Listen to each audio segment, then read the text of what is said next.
Hey there everyone.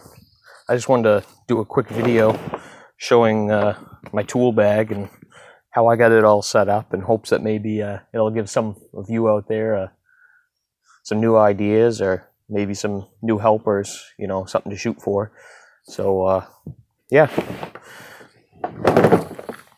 basically for starters, I just got this Klein backpack and this thing is great. This was a real game changer when I got this thing. It's awesome. It carries a lot, and it's easy for mobility. So if you got to walk a long ways to get to where you're working, or if you're always just moving around or whatever, this thing is great. Or if you got to go up a lot of flights of stairs, it's awesome. All the pouches inside and all the dividers and pockets and everything just make this real ideal. I'm pretty excited with this. Yeah. So first off, obviously, good tape measure. This is just a chameleon self-lock. These things are like $8 or $9 at Lowe's, but these things are great because they hold up really well. I usually get a year or two out of them, and for whatever reason, no one else seems to care for these. So they don't, if you're on a job where tools seem to go walking off a lot, no one really seems to try to take these. So it's pretty nice. Then on these outside pockets here, I got a 7-in-1 screwdriver and a pair of strippers, and I keep these right on the outside because I use them so frequently that they're kind of my go-tos. You know, if I'm getting somewheres or if I'm working somewheres, you know, and I just set this thing down and I got to go check something out real quick, I can just grab these on the outside and grab my tape measure and go. And if I grab my meter also, like if I don't really know what I'm going to look at, I'll grab strippers, 7-in-1, tape measure, and my meter, and I'll have a pretty good fighting chance of figuring out, you know, what the problem is that I'm looking at. And then also got some phase tape here on the outside. I usually have a roll of just cheap black electrical tape also, but I don't know, I must have used it yesterday. So, but yeah, tape on the outside, that's pretty important. And then on the inside, right here, this front pocket, keep some fun stuff.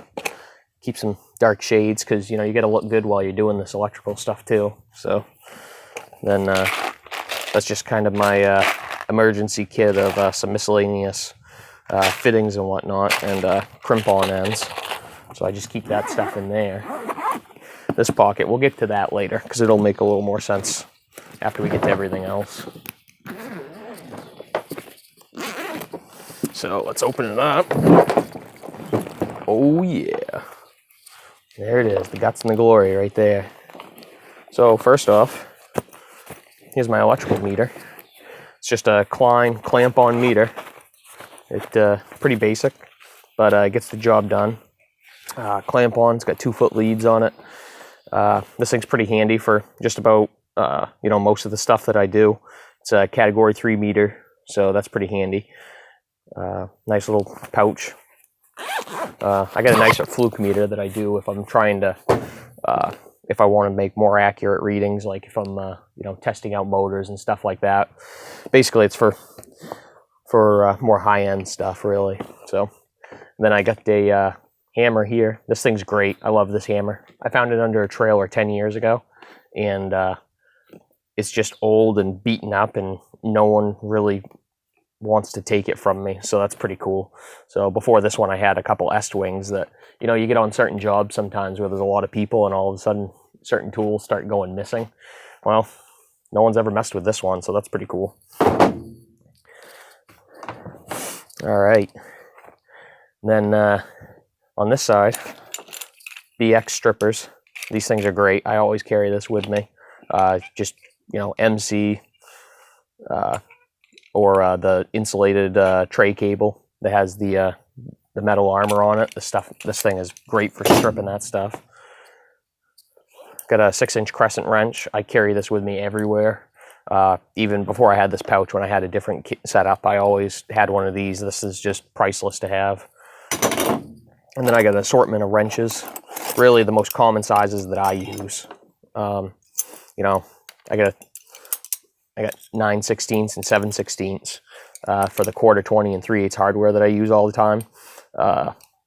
I used to use 1/2 inch hardware a lot, so I used to carry two 3/4 inch box end wrenches also, but I really don't use that stuff anymore. But yeah, 7/16 wrench and a 9/16, and then I also keep a 1/2 inch, a 3/8 wrench also, and then a little 10mm one, but that's for more specialized stuff. But yeah, I always keep these right handy because you never know when you're gonna need them. Cram them all back in there. Then I got a 3/8 ratchet with a 6-inch extension. This is really handy right here because if you're doing something where you got it loosened up with the ratchet, and then you can take the ratchet off and just use this extension as a handle, you know, just almost like a nut driver for whatever it is you're working on. Then I got a backup 10-in-1 tool. Then I call this my little terminating kit right here. This is you know, my terminating screwdriver, and then just a stripping knife and a pair of scissors in the leather sheath. Honestly, this stripping knife is what I use for just about every kind of cable that I have to strip. I use this for everything. I don't use a razor knife for whatever reason. That's just kind of how I learned. Not saying razor knives are wrong. I'm just saying that's just kind of the habit I got into when I was younger, and that's just what I do. Then I got a backup terminating screwdriver right here in case my first one goes AWOL. And then, yeah, just a long Phillips head screwdriver. And then my beater screwdriver, which I'm not too proud to say is really not that old, and the tip broke off it, so it became my beater screwdriver. Then obviously, you know, 12-inch crescent wrench. This is really handy just if you got something really big and ignorant you got to loosen up. A file if you're, you know, cutting large conduit, or that you want to file the insides, or, you know, threaded rod that you're cutting and you want to clean up the ends. You know, just for whatever reason, this is great. Always good to have a file. Sheetrock jab saw. That's, you know, it's priceless. You know, it's one of those things, when you need it, you need it. A 8-inch punch.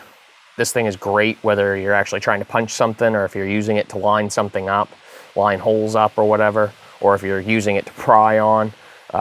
It's just really great to have one of these kicking around in your back pocket. So that's that side.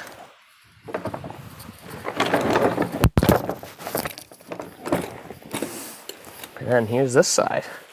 So start off in these pouches. I got my Allen wrenches. These things are great. Just standard fold out Allen heads.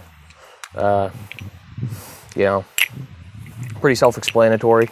I actually have a set of Allen heads that fit on a 3/8 socket, or 3/8 drive ratchet, and that's what I use when I really got a reef on something or whatever. But generally, just to get me going, I got those. Torpedo level, make sure everything's straight and plumb. 2 pairs of channel lock pump pliers. These things are priceless. I've run so much conduit with these things. They're almost like an extension of my hand. These things are awesome. But yeah, you always want 2 pairs so that you can run conduit. Pair of tin snips. These things come in priceless, or come in handy so many times that it's just, you know, I wouldn't want to go anywhere without them. You never know when they're going to come in handy. Couple nut drivers. These are the sizes I use the most. A 7/16 and 3/8. I got a backup pair of strippers. These are actually Romex strippers also. Like if for whatever reason I'm doing temporary power, or if I'm on a job where there's Romex, these do the outer sheath also. They do 14 and 12 gauge Romex plus the individual conductors, so it's pretty handy, you know. And like I said, if my first pair goes missing, then I got a backup pair. If you haven't noticed, I have the tools that I use the most. I have a backup pair. I keep a backup tape measure in my van also, and just a pair of linesman's pliers, a crimp tool for crimping crimps and stake-ons on. Pair of needle nose pliers. These things are good. A thread cleaning tool. This does 6, 8, and 10, 32 threaded holes, and this is really the side I use the most. This thing's really handy. This other side does a few different sizes. It's like 1024, 1224, and then quarter 20. This is really the only one on this side I use. But it's handy. When you need it, you want it. So, yeah, that's that stuff. That's the inside. And then I'll show you that outside pouch again. And that outside pouch, really the big thing about that. Oh. I keep a bunch of, this is just kind of my catch-all right here, but I keep the sockets that I use the most. Once again, you know, 9/16, ½ inch, 7/16.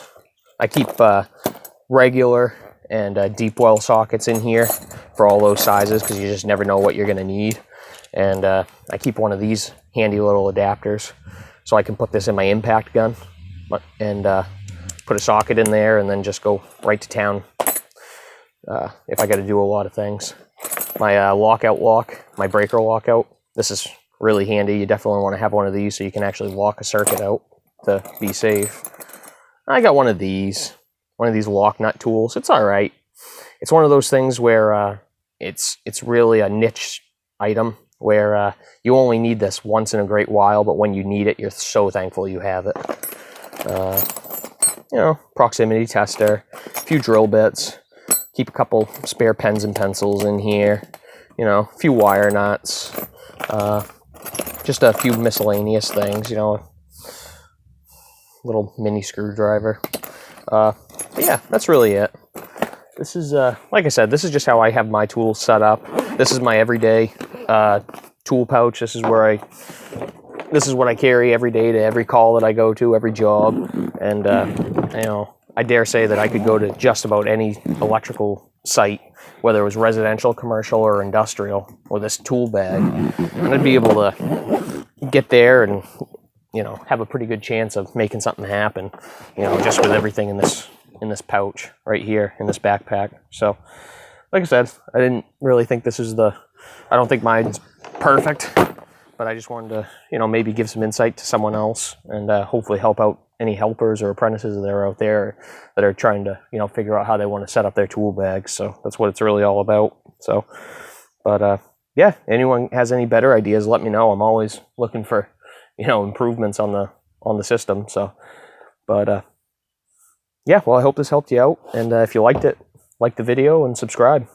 Thanks a lot.